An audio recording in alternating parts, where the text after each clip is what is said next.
Kematian taruna Sekolah Tinggi Ilmu Pelayaran, STIP, Marunda, Jakarta Utara, Putusar, 19, asal Bali membuat pihak keluarganya di Desa Gunaksa, Kecamatan Dawan, Kelungkung terpukul. Ayah Putusar yakni Ketut Swastika meminta agar kasus kematian anaknya di kampus diusut tuntas karena dinilai tidak wajar. Swastika berharap kasusnya diusut tuntas agar terang benderang. Dia juga akan plong atau lega tidak ada beban.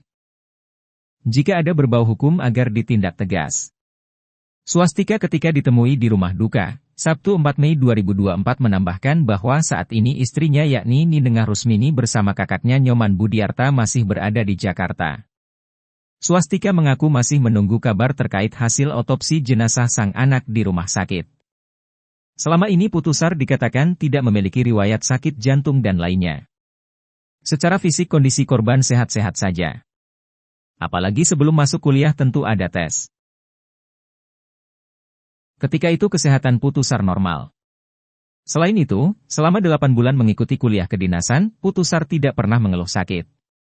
Almarhum juga tidak pernah cerita kalau ada kejadian pemukulan oleh seniornya di kampus. Selaku orang tua, Swastika juga tidak menerima firasat terkait kematian putra sulungnya tersebut.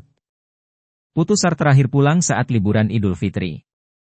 Terakhir sang ayah berkomunikasi tanggal 1 Mei 2024 saat libur. Putusar sempat chatting melalui WA dan meminta agar motornya diisi stiker. Dengan kematian sang anak, Swastika berharap agar pihak berwenang atau polisi bisa membantu agar kasusnya terang benderang. Apalagi selama ini anaknya dikenal polos dan tidak neko-neko. Dia pun meminta ada ganjaran yang setimpal terhadap pelaku biar ada efek jera. Dengan kejadian ini, Swastika berharap agar sekolah kedinasan tidak ada lagi korban seperti anak saya. Cukup yang terakhir anak saya, pintanya. Sebagai diberitakan sebelumnya, Putusar, 19, meninggal dunia di lingkungan kampusnya di Jakarta, Jumat 3 Mei sore. Diduga korban menghembuskan nafas terakhir setelah dianiaya oleh seniornya di kampus. Korban merupakan anak pertama dari 3 bersaudara. Sedangkan sang ibu merupakan ASN di Rumah Sakit Kelungkung dan sang ayah merupakan wira swasta. Saat masih bersekolah di SMAN 2 Semarapura, korban juga terpilih menjadi paskibraka sehingga fisiknya telah terlatih. Hingga kini pihak keluarga masih menunggu hasil otopsi jenazah korban. Mengenai upacara, masih rembuk keluarga dulu sambil nunggu kabar dari Jakarta. September masuk, untuk ini baru berapa tuh, 8 bulan. 8 bulan. Bulan September kemarin dia ke Jakarta. Ini bulan 5, sekarang 5, sekitar 8 bulan. 8 bulan. Ya. Terus beliau sering berkabar ke Bapak? Atau sering. Kalau liburan pasti berkabar. Kalau hari Jumat kemarin kan biasanya IB dia. Baru bawa HP, telepon dia di call sama keluarga. Terus ini memang cita-cita beliau sejak kecil atau gimana nih Pak? Sejak dari sekolah SMA. Ingin cari sekolah kedinasan.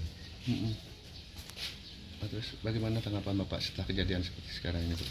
Saya sangat terpukul keluarga. Kejadian ini. Apalagi mati anak saya kayaknya kurang wajar.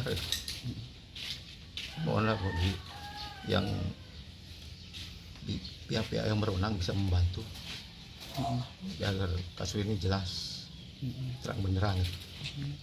Cuma itu aja harapan dari saya.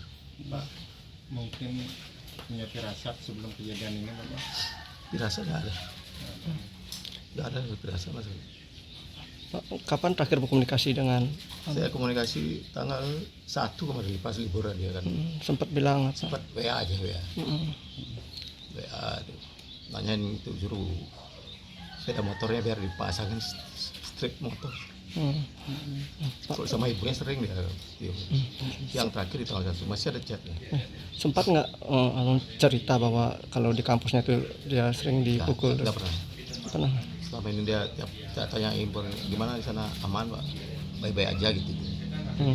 Nah Pak, sebelumnya kan ada yang bilang nih karena sakit jantung, apakah emang ada riwayat seperti itu sebelumnya? Kalau sakit jantung nggak ada. Nggak ada riwayatnya.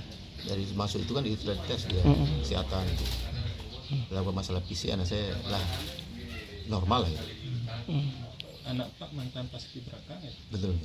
Paskibraka tahun berapa nih Pak?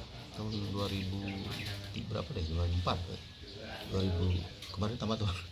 Kemarin tahun 2024, 2023, Sri Wiatnyana melaporkan untuk Denpos Channel.